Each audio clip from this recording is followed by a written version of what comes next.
Yo, Scrawny with the skinny, as they say. And I know why you're here. You know why you're here. Because this guy knows his shit. Because this guy done did it again. A top 12% finish for the very first CS2 event, which I'm happy with. I just wanted to dodge a bullet, right? We don't know who's going to play well, which teams would flop, etc., etc. We went over that. Y'all know that this was a weird one, and we still came out top 12 with 12 points for the leaderboard. And yeah, a little regret, all right? I could have easily switched out Frozen for Xertion, Hunter for m0nesy. I was hyping up G2 because I believed in m0nesy, and yet then I put my money into m0nes instead with their stand-in. Got a little unlucky. Xertion took all the rating. m0nesy hogged all the rating. Frozen and Hunter come through as my third and fourth most points. That's not good math, but you get the gist of it. Point being, could have been better, could have been worse. Right? Missed a few boosters. That could have put me 10, could have given me 15 points instead of 12, but it doesn't matter because we're first. We're first again. All right?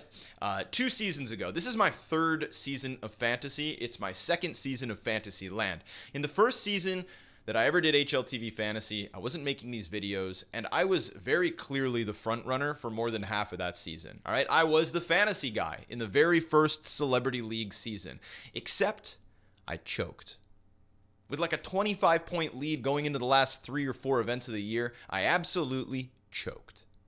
Because I stopped playing to win and instead started playing not to lose. All right, we haven't talked about the rules of Fantasyland in a bunch of episodes, but I want to remind you of rule number 1. You know best. Swing for the goddamn fences. All right? There's only a handful of events left over this season. You don't want to go out like some kind of lame wet fart.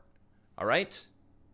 If you think you see the upset coming, take that shot. Go for it. 134 points, only 1 ahead of Maniac, who is going to be so hungry for his next set of points in the playoffs. I am not writing off Maniac. I'm not writing off Prof, who also just barely missed out on a 1% finish. He could have been in first place at the moment. Lucy has cracked into the top 10. I talked about her last episode. I'm going to bring it up again. Y'all better protect your neck if you're sitting between 5th and 10th, because Lucy was like 24th.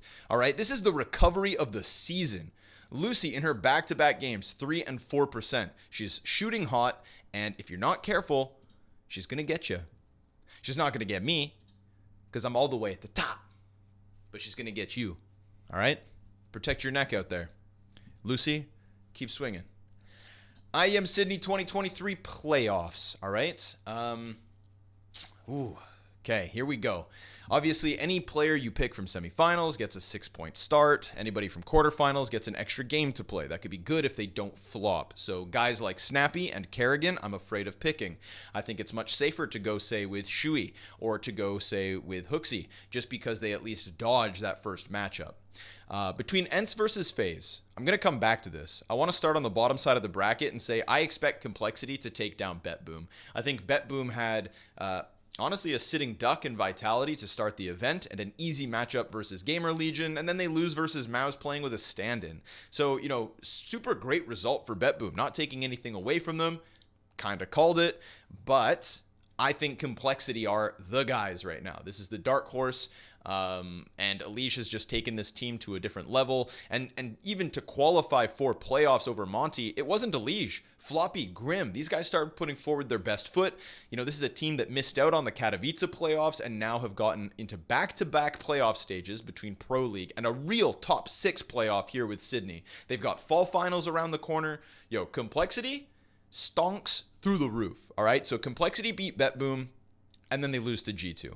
G2 haven't lost a map yet this event. m0nesy looks like a god. Nico looks like a god. JKS is playing solid Counter-Strike, and now playoff starts, where generally he puts his best foot forward. Hunter's a little iffy, but hey, give the guy some time. With everything working well around him, doesn't really matter. So Complexity over BetBoom, G2 over Complexity. G2 is the first grand finalist, and I think they win. I think G2 win this event. I'm saying it now because m0nesy versus FaZe is an interesting game just because they get to then play a m0nesy who, much like BetBoom, had a pretty easy run. And we'll be playing with a stand-in as far as I'm concerned one day before the start. Doesn't seem like Slim Jimmy's getting out there.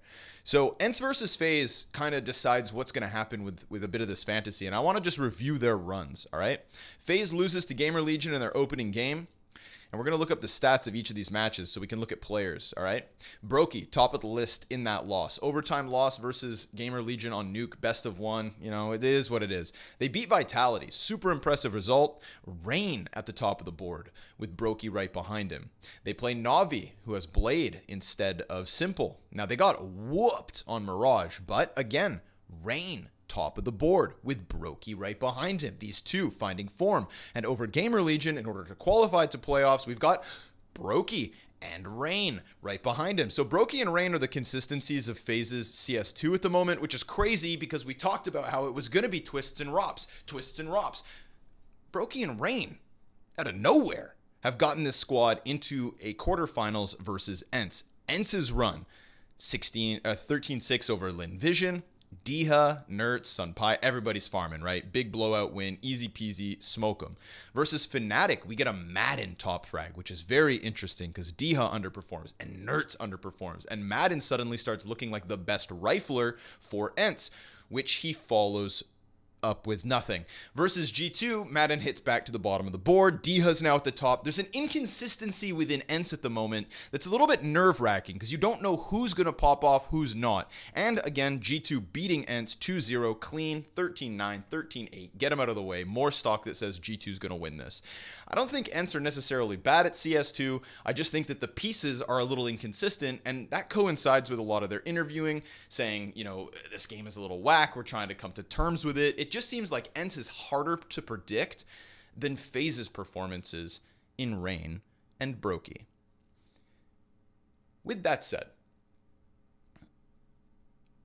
I think FaZe win it. I actually think FaZe will beat Ents.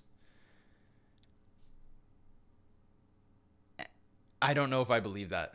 I don't know. I still haven't made my mind between FaZe and Ents. That is such a 50-50 game in my mind. If FaZe win, it comes from Rain and Brokey. If Ents win, I think it comes from Sunpius. You know, Nertz right now seems pretty mortal. And this whole Diha Madden back and forth is a weird one. I don't know how to call this. I really don't. I don't know how to call it. But whoever wins the quarter, I think, does indeed beat m0nesy in the semifinal, goes on to lose to G2. So G2 is the key. All right, let's draft. Yeah, that's right. I left you with no answers. So what? We have the Druids here, folks, with an emphasis on G2. m0nesy. I should have taken him in the group stage because it met my expectations that he was going to be the key to G2's early success in this version of the game. Lo and behold, that's exactly what we get. JKS has been playing excellent Counter-Strike. All we need from him at this price point is a solid performance and one that is beyond that of Hooksy. Okay? Not taking Hooksy does restrict a lot of money and makes us go somewhere weird with this draft. But with Hooksy, I feel like we're not going to get away from the pack, and JKS could really elevate this, putting extra money into G2. Now, I've taken Rain, because even though I don't know if Ents or FaZe or m0nesy, who's going to take that other side of things, I do anticipate that Rain, much like JKS, once you put him on a big stage, you're going to get that top tier version of Rain, and we're already getting a solid enough version from the group stage. Why wouldn't you believe in Rain at the moment at like $198,000? He's a steal. Shui, 196K. You know, Shui, like I predicted back at Pro League, has now risen his HLTV fantasy price from like 180 now to 196 because as an individual, he's solid. In the absence of Jimpat, he still looks good. His fragging hasn't fallen off. He's a legitimate pick at this price point because there are games even within Sydney where he is the second highest rated player by the end of the series. So I've gone m0nesy, JKS, Rain, Shui, and JT. Now I'm going to show you how you can change this draft a little bit. We're playing with the Fantasyland formula. And I'll explain why I have JT right now. Because, again, I said complexity over bet boom. I'm very confident in that. And if you look at the stats between JT and Kerrigan, JT's actually got Kerrigan covered in the rating department and an easier opening game. Now, he could get absolutely raffle stomped by G2 in the semis. Definitely can see that coming. But this is the team as it stands, all right? Now, if I wanted to really go into whoever wins between m0nesy versus FaZe, then goes on to beat m0nesy and get to the grand finals, you replace Shuey with Madden. The problem with this, Madden shows inconsistencies. I can look at Rain and Sydney and say, you are playing well. I can look at Madden and say, you could play well. And I don't know if I want to bank on that so much as Shuhei, who at least gets to dodge an easy first game and maybe pulls out a win over whoever. You know, Shuhei is just a consistency on the other side of the bracket. So we drop Madden, we take our Shuey back. Okay? There's also another way to go about this with dropping JT and taking Kerrigan. Now, this I think is if you are confident in the FaZe over m0nesy and FaZe over m0nesy, then getting Kerrigan and a second player from a quarterfinal that could potentially go all the way to grand finals, that's huge. There's so many points in getting a player or two players that make a run from the start of playoffs to the end of playoffs. The problem there lies where if m0nesy take down FaZe, as they should have based on everything we've seen in 2023, you run into a bit of an issue. Now, if you drop FaZe because you have no faith in them and instead think, Scrawny, this is going to be G2 m0nesy, you idiot, then I don't know where to go because Sunpius is overpriced. m0nesy has come down some.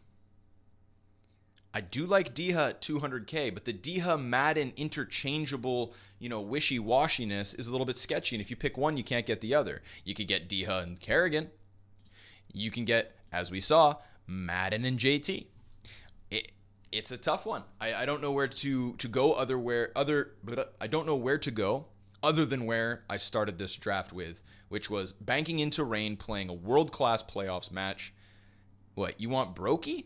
Well, you can't afford him, okay? If you want to go heavy on FaZe and you want to put real money into them with like Brokey and Rain, then you have to drop JKS. You have to take Hooksy as your second G2 player, putting more faith in FaZe and less in G2, which would leave you to what? I don't know, Snappy with an 11 extra K. It's just a weird draft. I feel like I don't know, Dan.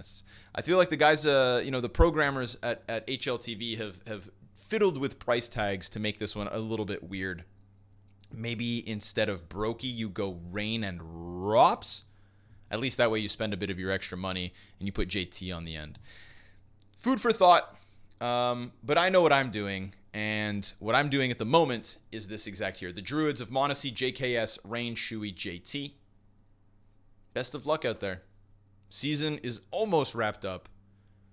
Don't stop trying.